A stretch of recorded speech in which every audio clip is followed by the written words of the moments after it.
Quand tu veux incarner une fonction, ce qui vient très rapidement vers toi, c'est l'idée que tu es quelqu'un d'important. Parce que si tu fais quelque chose à l'intérieur de cette tradition immortelle de la sagesse, c'est que tu es quelqu'un d'important. D'une certaine manière, c'est vrai. Mais si tu, euh, si tu te fais séduire, si tu te fais attraper par cette idée que tu es quelqu'un d'important, dans le sens d'être un homme important, dans le sens d'être un grand homme, dans le sens d'être quelqu'un qui fait plus, qui est vraiment intéressant, qui est vraiment quelqu'un de mieux que les autres, si tu te fais attraper par ces choses, vraiment, euh, vraiment, tu n'es plus justement, tu n'es plus dans cette tradition parce que tu es revenu dans la concentration et dans, disons, un des objectifs principaux du monde des hommes, qui est d'exister par soi-même, d'acquérir une existence séparée. Mais nous ne voulons pas acquérir une existence séparée, nous voulons acquérir une existence incluse dans l'univers, incluse dans l'universalité, incluse dans le grand corps de Dieu, incluse dans le grand corps de la tradition immortelle de la sagesse. Voilà, il faut savoir par exemple que si tu regardes une civilisation tellement puissante comme l'Égypte ancienne, une civilisation qui a duré des milliers d'années, c'est extraordinaire, c'est hors norme. Cette civilisation a chuté à cause de ça. Parce que des êtres qui auraient dû vivre avec l'universalité, qui devaient être les garants de l'universalité, c'est-à-dire avec un fondement d'humilité, posé sur l'humilité, et ensuite l'universalité émerge au-dessus. Ces êtres-là sont entrés dans le désir, dans la croyance, dans la certitude qu'en fait ils étaient des êtres importants et que c'était eux qui étaient universels, que c'était eux qui étaient extrêmement humbles. Oh, je suis humble, oh, je suis modeste, oh, je suis tellement quelqu'un de simple, tellement, oh, je suis tellement un dévot de Dieu. Voilà, ils sont entrés là-dedans, ces choses sont entrées là-dedans et ensuite derrière, tout ce qui découle de cette logique d'existence personnelle. C'est-à-dire, c'est une logique de malheur, mais derrière, c'est aussi une logique de pouvoir. C'est aussi une logique de politique. Voilà, parce que je ne peux pas risquer de perdre la fonction. Ça, c'est quelque chose d'important. Tu dois apprendre à identifier que la fonction, si tu incarnes une fonction, que tu l'incarnes à l'extérieur ou que tu ne l'incarnes pas à l'extérieur, ça doit être identique. Parce que la fonction doit être en toi. Si tu es dépendant du fait de l'incarner à l'extérieur, c'est déjà peut-être qu'elle n'est plus en toi, il faut se poser la question. C'est une concentration, c'est une introspection que tu peux mener. Si je suis absolument dans le besoin impérieux d'incarner la fonction à l'extérieur, est-ce qu'elle est vraiment en moi? Parce que peut-être qu'elle ne m'emplit plus. Peut-être que je suis devenu un être de l'extérieur. Voilà, et si tu es un être de l'extérieur, ce qui vient très logiquement vers toi, c'est la politique. Parce que tu dois manœuvrer avec habileté, avec ruse, pour obtenir le poste. Voilà, pour obtenir le poste. Ces choses, ces visions, ces manières de faire chuter la tradition sont entrées partout dans la prêtrise depuis des siècles. Il y a maintenant des institutions religieuses partout sur la terre, et ça fait des siècles que c'est comme ça, qui sont occupés par des êtres qui veulent des fonctions. Tout est mort à l'intérieur d'eux, le sacré s'est éteint en eux, le divin s'est éteint en eux, mais ils veulent la fonction. Voilà, ils veulent garder la fonction, ils sont prêts à tout.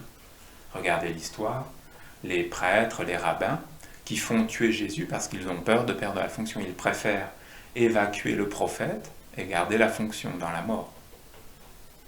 Donc il y a évidemment un très gros enjeu sur ces choses-là, et cet enjeu vient vers toi, mais tout de suite, dès que tu es dans une cérémonie, dans un rituel, dans une pratique sacrée, que tu allumes une flamme, tout de suite c'est là, tout de suite la question t'est posée. Donc tu dois, voilà, c'est inévitable, tu es face à cette initiation dès que tu commences. Dès que tu commences la pratique sacrée, cette initiation est devant toi, à l'instant. C'est inévitable. Si tu n'es pas conscient, c'est que l'usurpateur en toi, Si tu n'es pas conscient que l'usurpateur en toi te transmet certaines pensées et certains sentiments, tu ne peux pas exercer une fonction sacrée. Parce que par ta mauvaise concentration, tu vas tout offrir au néant. Voilà, ceci étant, tu es obligé, pour apprendre, tu es obligé de t'exposer à la situation. Tu es obligé de te confronter à cette situation pour apprendre à la gérer, pour apprendre à maîtriser les influences. Donc, avant, tu peux te visualiser et te demander qu'est-ce que tu te racontes sur toi-même? Qu'est-ce que tu penses de toi-même? Ah, je suis celui qui va faire ça. C'est un élément identitaire. Est-ce que c'est un élément identitaire universel? Est-ce que c'est un élément identitaire dans le néant? Voilà. Tu dois le sentir. Ça peut être par exemple, tu peux te dire, je suis un prêtre de la religion universelle. C'est un élément identitaire. Tu dois identifier si tu le vitalises en toi comme quelque chose d'universel, ou si tu le vitalises en toi comme quelque chose du monde, comme quelque chose du néant, comme quelque chose du recyclage. Tu dois apprendre à identifier la texture, le sentiment, la qualité. Ça doit être quelque chose de parfaitement clair en toi. Tu dois apprendre cela. Et si tu n'y arrives pas, peut-être simplement que tu n'es pas destiné à exercer ces fonctions parce que c'est la conscience normale d'un officiant, d'un prêtre, d'une prêtresse. C'est d'évaluer ces choses-là en permanence et d'être détendu. Ça peut être tout à fait détendu, mais ça doit être une conscience permanente. Surtout dans le cadre d'un office, bien sûr. Donc, voilà, donc avant, tu te projettes dans la situation et tu regardes. Voilà, par exemple, moi j'ai vu des êtres, de l'instant où ils ont su qu'ils allaient exercer une fonction, hop, tout de suite, ils étaient des êtres importants. Ils ne marchaient plus pareil, ils ne regardaient plus pareil, et ils n'avaient plus les mêmes relations. Tout de suite, ils étaient en hauteur, ils étaient montés de 5 étages, de 10 étages d'un seul coup. Parce que juste on leur a dit, tu vas exercer une fonction. Donc moi je trouve ça un peu ridicule. Parce que là où c'est vraiment ridicule, c'est que le simple fait de prendre de l'importance détruit la fonction de toute façon. Donc ça n'a pas de sens évidemment. Mais les êtres ne sont pas conscients. Après, de la même manière, comment ça va vivre en toi? J'ai fait ça. Voilà, j'ai fait ça. J'ai passé telle initiation. J'ai eu telle compréhension. J'ai exercé telle fonction. Oh là là, qu'est-ce que je suis quelqu'un d'important. Qu'est-ce que je suis extraordinaire. Tu dois réussir à bloquer ces choses-là. Tu dois vraiment t'éveiller au fait que ces pensées-là appartiennent à un autre monde. Ces pensées-là appartiennent au recyclage. Et quand tu fais, évidemment, dans l'acte, pile dans le moment, tu dois être parfaitement clair, parfaitement conscient, une conscience précise de pourquoi tu fais les choses, pourquoi tu bouges, pourquoi tu prononces la parole, qu'est-ce qui t'anime, pourquoi est-ce que tu le fais en fait, pourquoi est-ce que tu le fais. Voilà, tu dois le faire en réalité comme un organe, voilà. Tu n'es pas officiant pour toi-même. Tu n'es pas officiant pour toi-même. Cela signifie que tu n'es pas officiant pour ton bénéfice.